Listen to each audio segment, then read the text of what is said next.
I have no idea.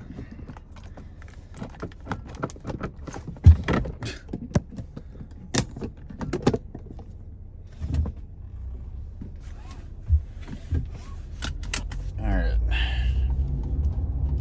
So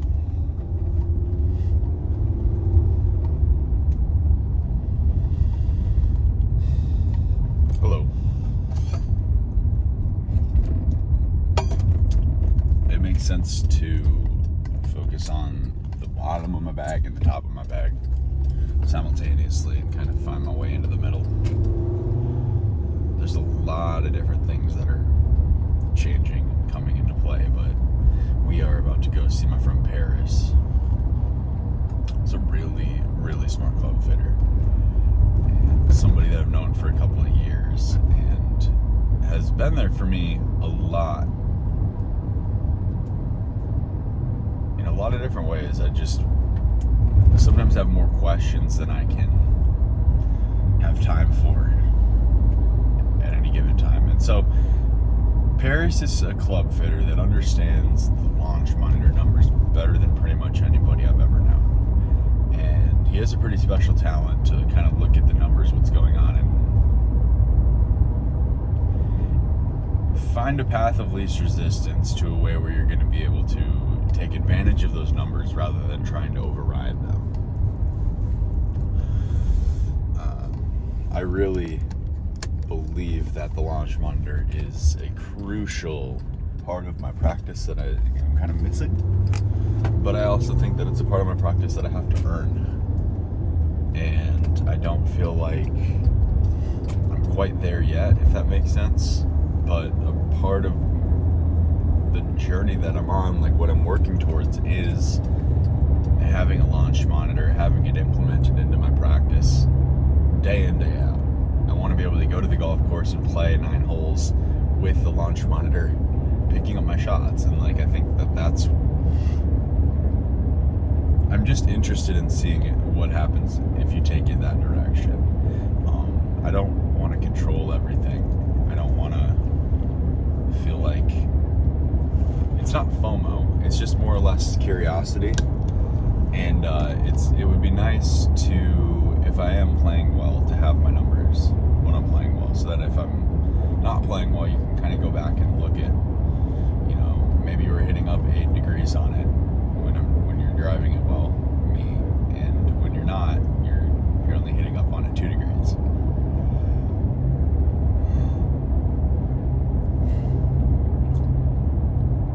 I'm a waiter right now. So that's part of the challenge is navigating conflicting schedules and navigating a way to make life work together. But yeah, I feel close. It feels like in a lot of different ways we're right where we need to be. I keep telling myself that. In my journaling sessions, I keep looking at that pattern. I keep telling myself that I'm right where I need to be, and I believe that. I really believe that. And it's cool. It's, everybody wants to be further along than they actually are, probably. But when you just accept where you are,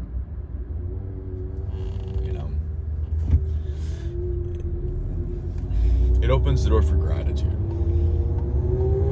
And that's something I've worked really hard on in the last year, is just folding in some gratitude into my life.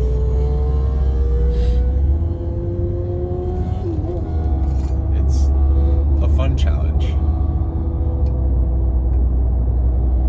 to be like, this guy's motorcycle is annoying, but it brings the awareness to me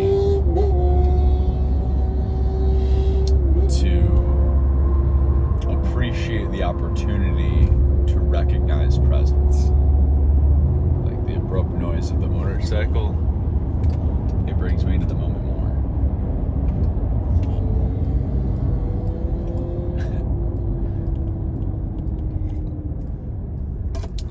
So, what are our goals today? What needs to be done? What needs to be done?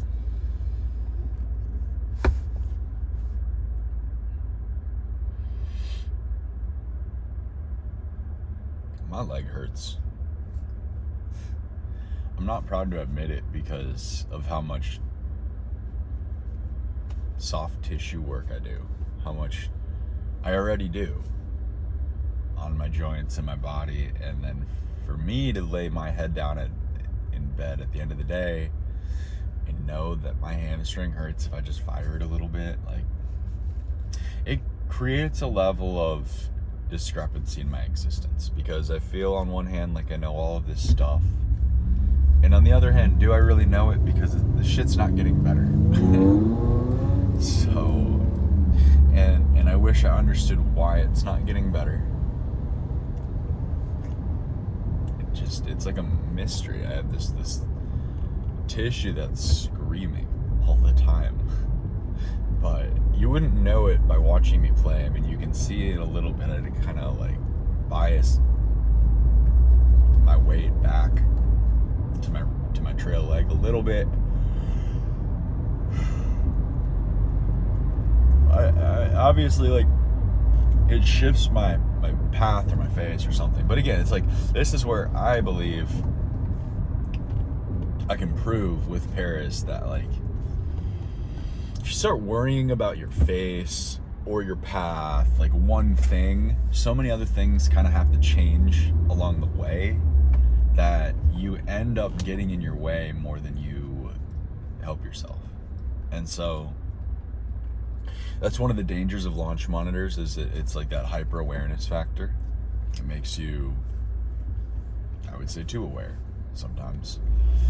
And then you're consciously trying to guide something that generally is a product of some much more complex mechanisms. And that's the whole thing. I mean, this is my first like long form video in a minute, so I'm just going to assume that none of you know anything about anything I'm talking about. But the concept is called self-organization. There's some smart people trying to say that our bodies aren't really being controlled when they're moved. It's actually a really complex process that it's better to,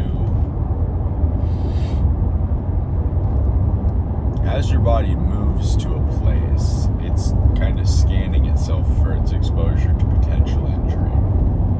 And if it feels like, if I reach out here and my shoulder doesn't feel very strong out here, it's not really going to very willingly move me out here, let alone create or absorb force out at that extended range.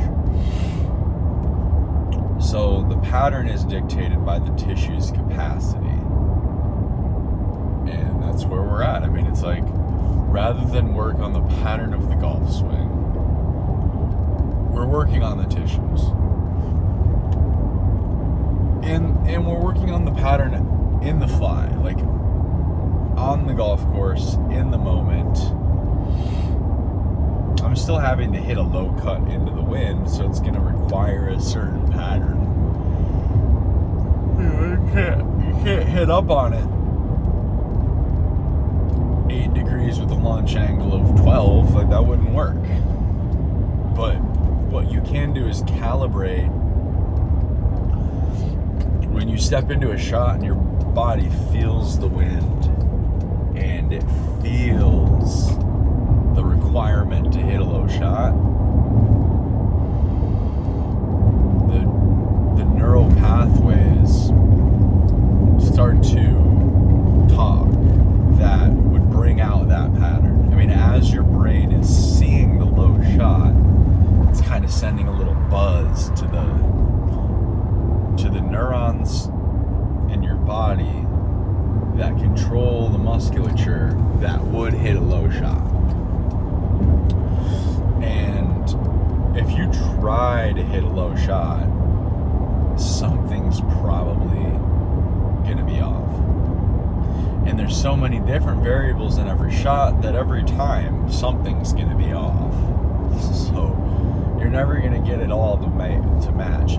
But what you can do is have matchups that help you get away with things. And the way to have a body that can create matchups on the fly is to have very adaptive tissues. You don't just want a wrist that can release one way. You want a wrist that can release this way, that way, that way, that way. Always. What is a wrist? You know, it's like more, the wrist in the classic term is the space between these bones and these bones. There's a space there. That space is the joint capsule. So in your shoulder is a ball and socket joint. You can picture it rotating around in there. Well, there's all that space inside that the ball is navigating around inside of. That's the capsule. And in the capsule, there's pressure sensors that talk to your brain, and they tell your brain where you're at. It's pretty simple, and it's so complicated. And that's why I'm a little bit confused, but I know I'm on the right track. Tired. Because I worked last night. That's okay. We are going to have a pretty high level conversation. So it's really my brain that I'm needing to warm up more than my body right now. But that's the other point, you know, you shouldn't really need to warm up. My ultimate goal is to have a body that's just ready all the time. So I want to be able to get out of bed and just shoot par. Like it's just what I do.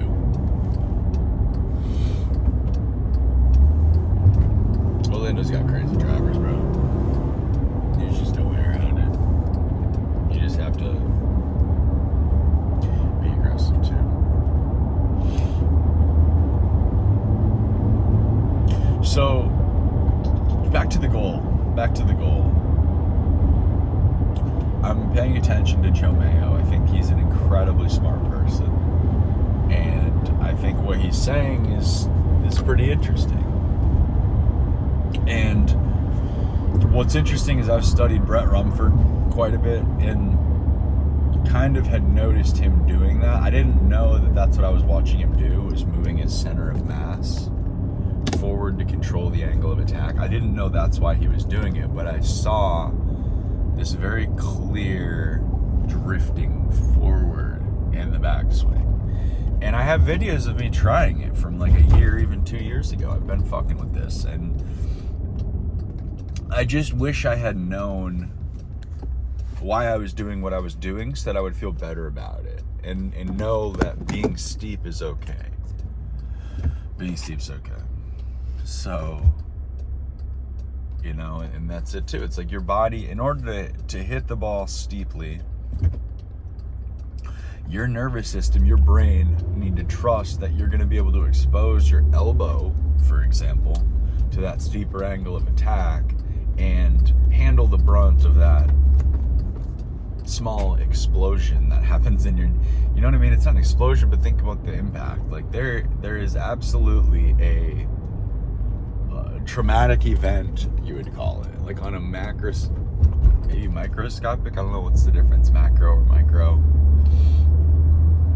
on a tiny level, on a very small cellular level, there is like an abrupt impact happening, and you know, your cells, they can take it, but that's what we're getting at. It's like all of this boils down to cellular biology at the end of the line. Cellular biology. It's understanding. So if I go to Paris right now and we start talking and he's like, yeah, you're not doing X enough, and then I start playing with it and I'm like, well, does this do it? Does this do it? I'm always going to be limited by my tissues, not by my brain's ability to create a pattern.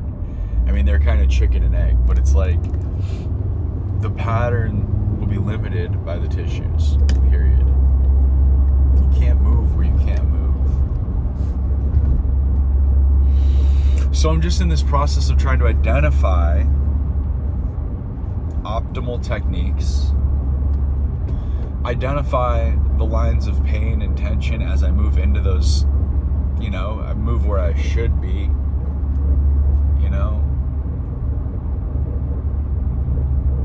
We are going to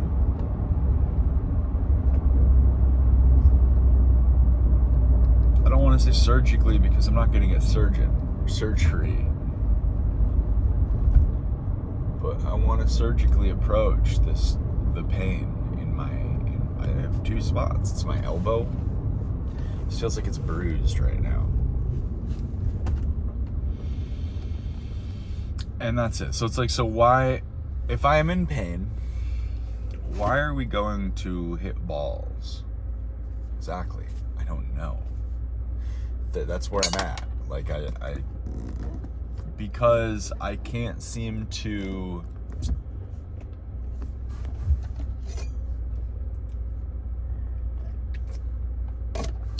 identify where I need to spend my time when I'm working on my tissues. I mean, it's like I know, but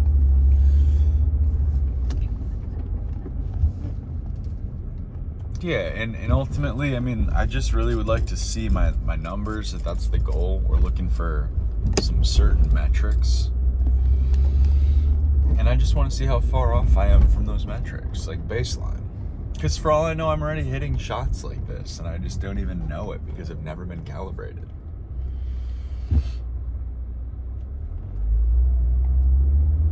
But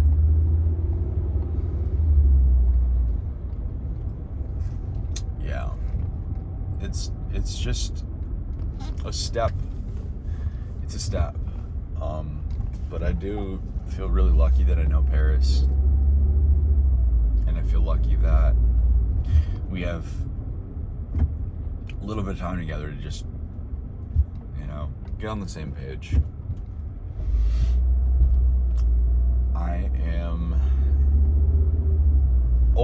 I'm not putting very well right now, but I don't know how Paris is gonna help me.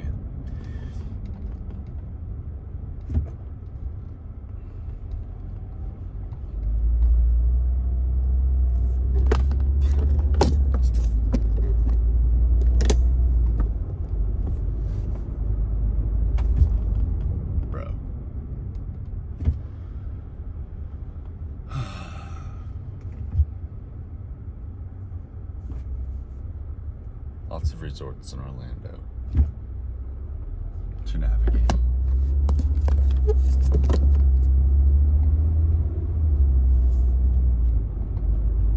Yeah, I'm fucking tired.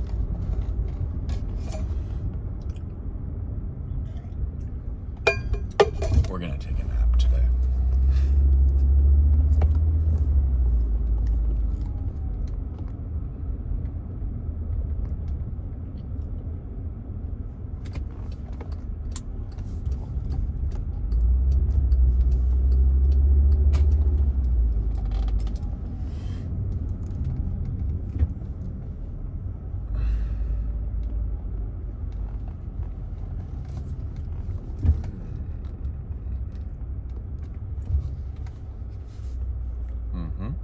Let's go.